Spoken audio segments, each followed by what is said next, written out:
Hello, everybody. How are y'all doing today? My name is Chloe Cole, and my pronouns are... Just kidding. I did away with that about 5 years ago. But I appreciate you all coming out on such a cold day, which I guess for you East Coasters is actually pretty warm, but I'm from California, so anything below about 60 degrees is pretty deadly to me. But what a blessing to be surrounded by so many friends and allies, some new faces, some old, and I want to take a second to just appreciate how far we have come in such a short amount of time. Do you all remember how just about 3 or 4 years ago, things seemed so much more hopeless? We were all trying to get some of these deep red states to vote against these outrageous laws that were being introduced in the legislatures all across the country.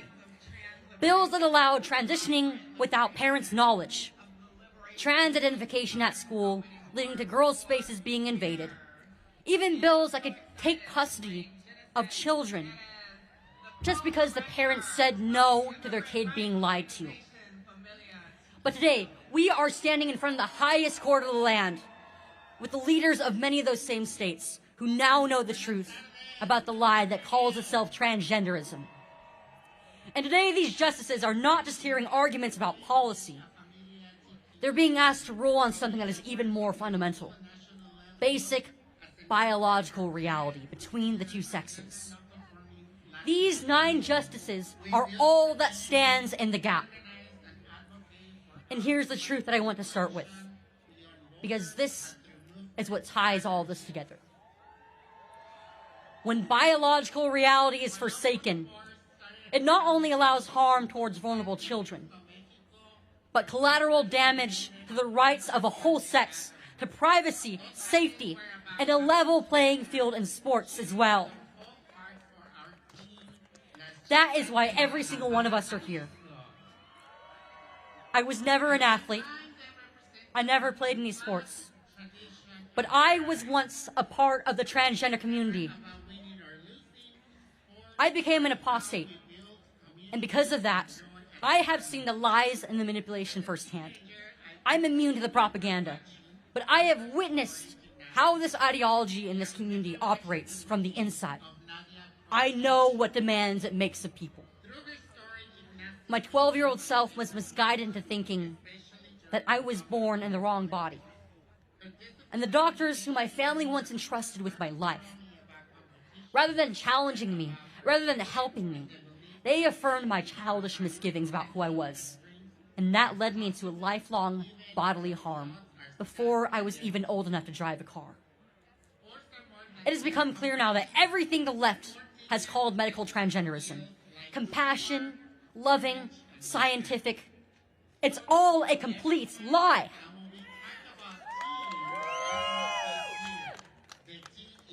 And here's what everybody in our country, and especially in this moment, the Supreme Court needs to understand. This movement does not just lie to the world, it destroys the livelihoods of the vulnerable. Inside of these transgender circles, the support is completely conditional. As long as you comply, as long as you keep going deeper into the extremes, you're celebrated. But if you have any doubts, you're told, just keep going. It's nothing. And if you detransition, you've betrayed everybody around you.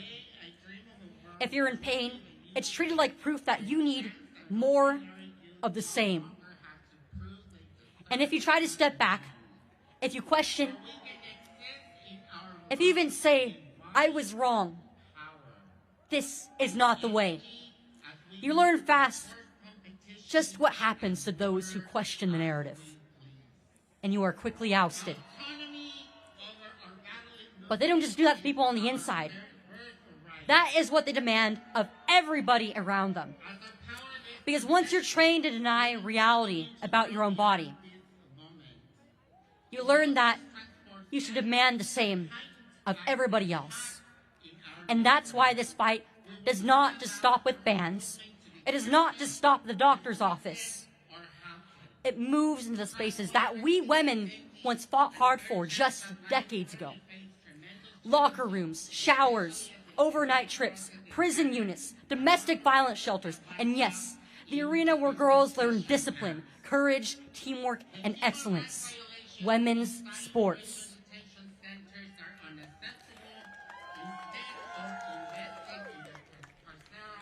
Today, the Supreme Court is hearing arguments on 2 cases regarding our rights to have our own sports and our own spaces. And the question is being framed by the left as if it's merely about inclusion and basic compassion.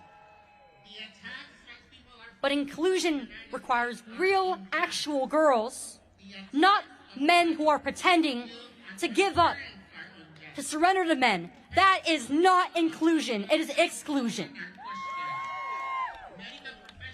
It's replacement. It requires women to expose themselves. It coerces them.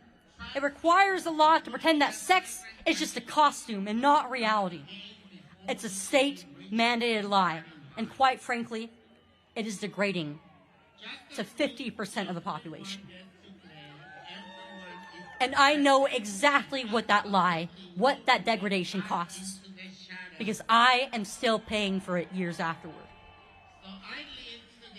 In an article that I wrote yesterday, I said, I've learned the truth. I know that I'm a girl. I always have been, and I always will be.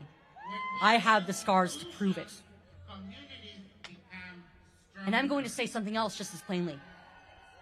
It does not help people who are struggling with their identity to lie to their face about who they are.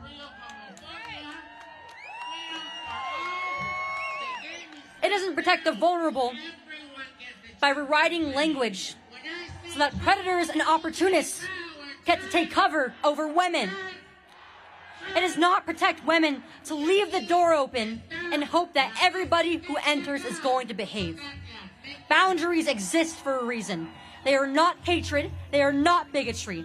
They are the line between safety and harm. It is what distinguishes dignity from humiliation, and from a girl feeling free to compete, or a girl quietly quitting because she doesn't feel safe. And here's the thing. Protecting women does not require denying anybody's humanity. No one is harmed by telling the truth about sex, or by saying that women's sports are for us and nobody else. No one is harmed by saying that girls deserve a level playing field. What harms people, actually, it's forcing society to lie, to please the whims of dysregulated men in dresses. The Supreme Court already has made the right decision and recognized that states have a duty to protect children from irreversible medical experimentation just a year ago. In U.S. v. Scrumetti, the court upheld Tennessee's restrictions on these interventions for minors. And if the biggest court in the land can defend the duty to protect children, then it must also protect all girls and all women, our privacy, our safety, and our sports. So today, I'm making a very simple request. I am asking the Supreme Court to do what many adults fail to do for me and for children and little girls like me. Stop paying attention to the slogans. Look through the intimidation and stop letting them get away with the word games. I wouldn't put it that way. I would put it the way as there's a classification. Choose science. Choose truth. Choose women and God's will. And to everybody here, this fight is not going to end the moment that we leave the steps of the court. Talk to your school boards. Talk to your coaches. Talk to your legislators. And support these girls and young women who are being told to stay quiet and leave room for men who do not deserve to be with us. Because when we defend reality, we are defending the vulnerable. And when we're defending women, we defend the future of this country and our world. Thank you all for being here and for standing alongside us.